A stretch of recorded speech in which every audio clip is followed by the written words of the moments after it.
Bom, para falarmos sobre isso, temos um convidado agora, é o presidente do Instituto Brasileiro de Proteção Ambiental, Carlos Bocuy. Em primeiro lugar, obrigado, Bocuy, pela presença. Boa noite. Boa noite, Vitor. Como está? Tudo bem. Queria sua análise, Bocuy. Na sua opinião, uma boa iniciativa trazer para o Brasil a COP? Claro, o Brasil é o berço das conferências do clima, né? Elas foram aprovadas e o projeto de COPs, na verdade, teve início no Rio de Janeiro, em 1992, durante a Conferência do Rio, ocorrendo pela primeira vez em 1995, foi a COP 1. Então, o Brasil tem tudo a ver com a questão das conferências do clima. E, por outro lado, o Brasil é um país democrático, onde há livre manifestação da sociedade, e por isso é muito salutar que o Brasil cedie e Belém do Pará seja essa sede, porque a COP vem transitando nas últimas duas gestões por países autoritários, onde você não tem processo democrático, o que impede, inclusive, a pressão progressista e proativa da sociedade no sentido dos acordos climáticos, né? Além disso, hoje esse trâmite está muito focado em países que são lideranças internacionais na questão de combustíveis fósseis, como o Egito, né? E os Emirados Árabes. Então, trazer para o Brasil libera um pouco essa questão do conflito de interesses que tem se demonstrado na condução das conferências dos últimos anos, permite um debate mais democrático e permite também sediar num país emergente, que é um dos países que necessitam de atenção especial frente às alterações climáticas. Acho que você deve ter acompanhado, né? Estava vendo a reportagem que a gente exibiu pouco antes de a gente começar a conversa. E vimos ali o presidente Lula, ao lado do governador do Pará, Helder Barbalho, o presidente Lula dizendo que nas COPs das quais ele participou, né, nas reuniões da ONU das quais ele participou, a Amazônia é sempre um tema, que só se fala da Amazônia, que a preservação da floresta amazônica é sempre o tema. É isso mesmo? Um dos grandes focos dessa reunião da ONU, da COP, é mesmo a Amazônia, Bocuy? É preservação da nossa floresta? Sim, a Amazônia, ela é um dos ecossistemas mais importantes do mundo, né? Não só por conta da questão de abrigar a maior floresta tropical, equatorial tropical, mas também de abrigar a maior diversidade biológica do planeta, e também porque a função ecológica da floresta amazônica, ela extrapola os limites do Brasil no sentido de contribuir muito positivamente para o equilíbrio climático do planeta, especialmente fazendo uma contenção do aquecimento na região equatorial, né? Então, além disso, tem uma importância enorme para todo o continente sul-americano. Então, é um dos grandes ecossistemas do mundo, é reconhecido por isso, e nada melhor do que sediar uma conferência do clima exatamente dentro desse ecossistema, possibilitando, inclusive, que o Brasil se prepare para esse momento, controlando de forma muito firme a degradação ambiental da Amazônia que vem ocorrendo nos últimos anos, né? Então é muito importante que o Brasil cedie e que o Brasil dê o exemplo, o Brasil consiga acabar com o desmatamento na Amazônia para fazer jus ao seu papel como sede de um elemento importante na decisão global com relação às mudanças climáticas e que depende da contenção do desmatamento. E o fato de o país sediar o encontro, o Bocuy, aumenta o poder de negociação do Brasil nos acordos que vão ser firmados, né? Porque essa é uma característica, né? Sempre depois do encontro é elaborado ali um documento conjunto, né? Com metas, pelo menos, né? Não exatamente acordos, mas pelo menos traçando metas para o futuro, né? Para a redução dos impactos sobre o clima. Sediar o evento traz mais poder ao Brasil nessas negociações, Bocuy? Traz. Projeta o Brasil como sede e, portanto, o Brasil vai ter mais ascendência sobre o processo de negociação. A segunda questão é que o Brasil também, como um país que tem uma liderança ambiental consagrada, o DNA brasileiro é esse, não é? Você tem uma perspectiva de, ao sediar a conferência e ter ascendência sobre o processo, o Brasil faça uma condução muito mais proativa do que, por exemplo, foi feito no Egito ou será feito nos Emirados Árabes. Então, isso permitirá um avanço significativo que é importante não só para o Brasil, mas também para todos os países emergentes que são os mais prejudicados com relação aos impactos do clima.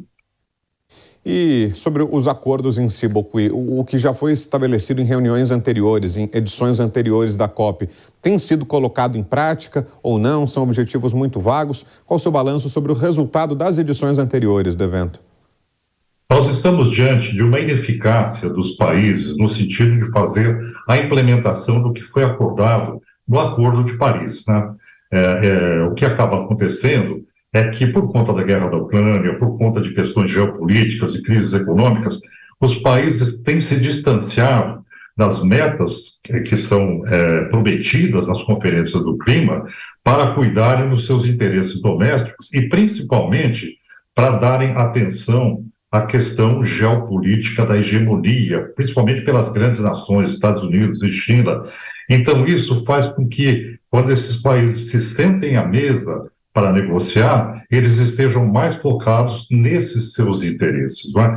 Então, por esse motivo, o mundo tem avançado muito pouco naquilo que é fundamental para toda a humanidade. Eu tenho insistido que é preciso um estado de paz no planeta para que os países se voltem efetivamente para aquilo que é fundamental, que é proteger a humanidade de um desastre climático que vai se dando de forma gradual e nós já estamos aí assistindo a esses efeitos, tá? Então é muito importante que o Brasil cedie, que a gente avance nesse acordo e que nessa conferência, na COP30, a gente tenha avanços significativos nos compromissos dos países para com a contenção do aquecimento global.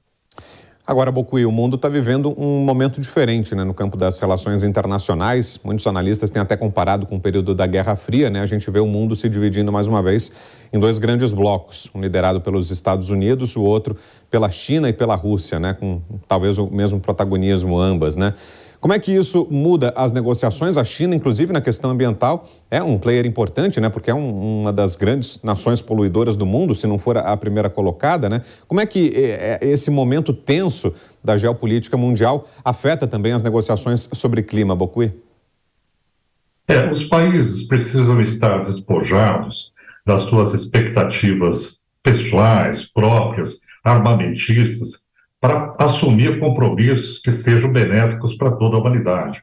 Senão, a tendência é que os países se fechem em si próprios em defesa daquilo que é importante, o PIB mantido à custa de combustíveis fósseis, a questão armamentista, o medo, a insegurança de guerras. Então, essa situação da Guerra Fria, que retornou após esse episódio da guerra, da invasão da Rússia, da Ucrânia, o que acaba acontecendo é que você tem uma instabilidade global que leva ao acirramento da tensão geopolítica. Isso envolve a questão da matriz energética, envolve a questão das prioridades desses países, né?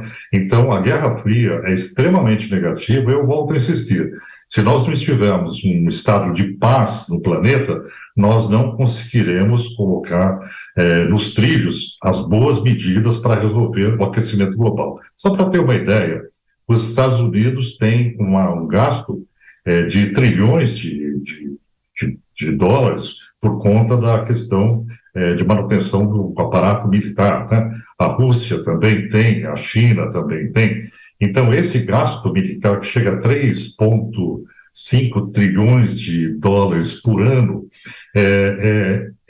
um valor tão elevado e com 200 bilhões de dólares você poderia resolver todo o problema climático global, né? Daí se tem uma ideia em números de que o dinheiro existe, né? Mas só que ele está direcionado para outras finalidades que não a resolução dos problemas que são um problema de todos, né? De todos os países.